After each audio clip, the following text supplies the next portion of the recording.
Yes, sir. Yes, sir. Back at it again with another one. Man, like I said, man, the boxing world is getting interesting. It's getting it's unpredictable right now. Some things are predictable, but some things are unpredictable. First, I want to point out Keyshawn Davis. You have a new name. Keyshawn, call him out Davis. That's your name.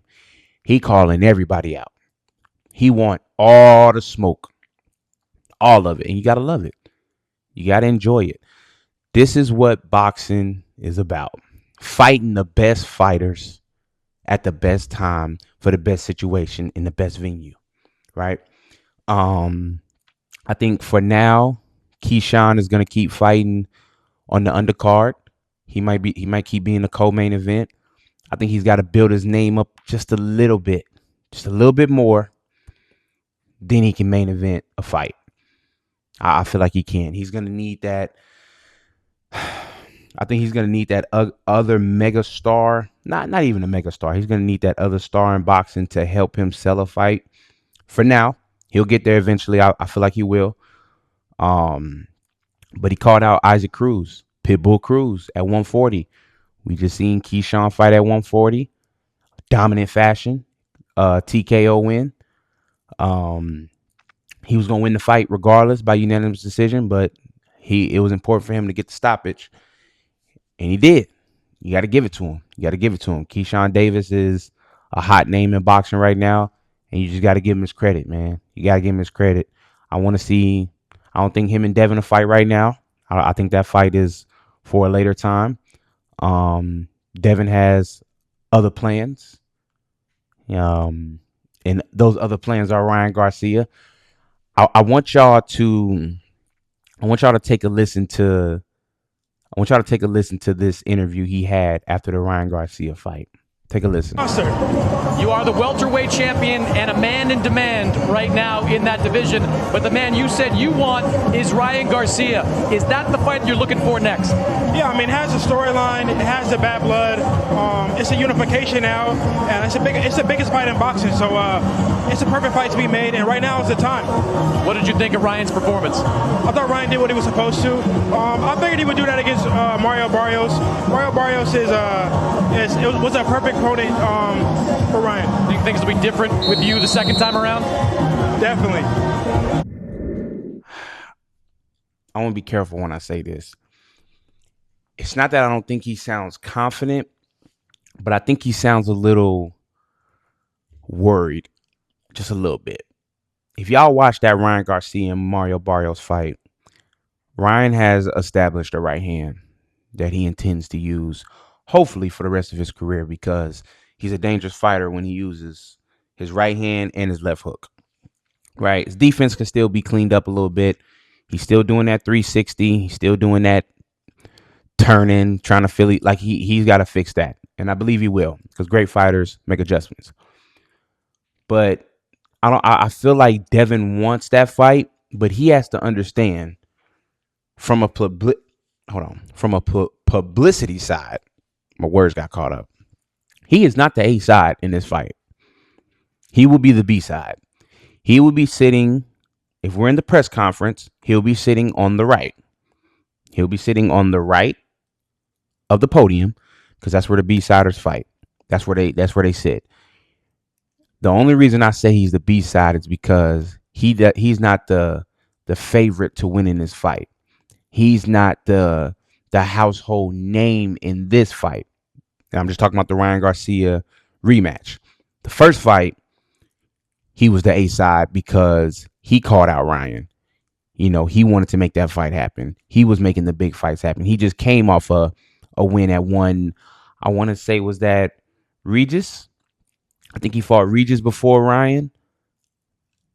I think it was. He might have fought Regis before Ryan. I'll have to fact check that. But that's a different situation.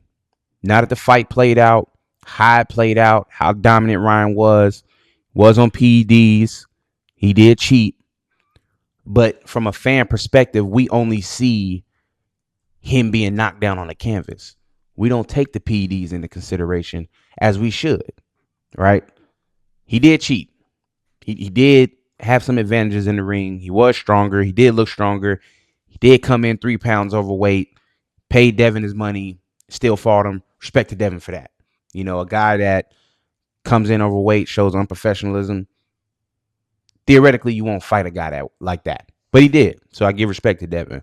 But in this fight, Ryan's coming off a world championship, dominant fashion, knocked down Mario Barrios, kept dominating with the right hand, uses left hand occasionally like he always does. But he is the A side in this fight. And I think if that fight prolongs from how it should and how it should play out, I think that's going to be the reason, because Devin still wants to be the A side. Devin is a champion at 147. Devin still is undefeated, right? So he still sees himself as the cash cow, the A side. But the fans don't. Man, you got to earn. Yeah, he cheated. Of course, I give you that. But you got to show us that, man, you can handle Ryan's left hook. You can handle that pressure that he put on you. You have to be able to show us that. And if they fight for after the second fight, which I think they will fight, if they fight for a third time, then and if Devin wins that second time, then we can say, all right, he's the A side again. Because if Devin wins this fight, I could possibly see a trilogy. I could see a trilogy because Ryan would have a win. Technically, he wouldn't, but as boxing fans, he would have a win. And if Devin wins this next fight, Devin would have a win. So it would only make sense if we run it back again for the third time. But Devin has to win that second fight. He definitely does. I think it'll happen. Like I said, Ryan would be the A side. Team Haney has to understand that if you're a true competitor, if you're a true fighter, and you've come off that loss that still haunts you, you have to be willing to put your pride aside. Oh shit, my music playing. Why's my music playing? I got the metas on, y'all. My bad. But he would have to understand that, all right, man, like, you got that one. You cheated. I got my old back, but you get the A side. I'm going to take it back. That's what he has to. I think that's kind of where Devin's headspace is right now. Where I think his headspace should be. That's just me. I don't know where his headspace is right now. But for me personally, as a boxing fan, I think he should look in the mirror and go, you know what? Let me go get it back. The fighter in him should think like that, in my opinion.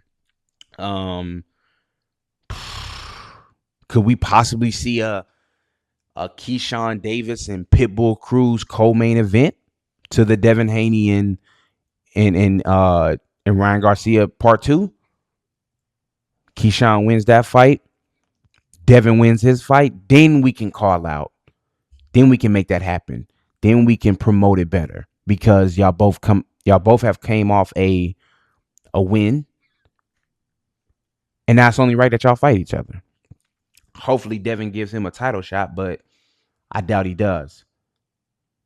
This fight has to happen in Las Vegas. Got to put this fight in Las Vegas. Get Turkey involved. Make a super fight. Make a super card. Conor Ben could be on it. The next fight, because he's fighting Regis Progress right now on his own. But I think if that Ryan and Devin fight happens, you got to put big names on that card.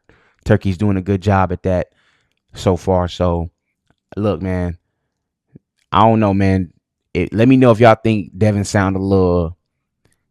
If he sound a little nervous, it's kind of giving a little bit of nervous energy. He's probably, turning a new leaf over, becoming more humble, but still having that cockiness into him. I don't know, man. I don't know. If you enjoyed this video, please like and comment. Let's get this video to 33 likes. We're close. We're building traction. So let's keep going. Let's keep uplifting one another, and let's keep building a community, man. Let's do it. Ryan Garcia, Devin Haney, part 2. Let's see it, man. It's the only fight of 2026 that makes sense. We'll see.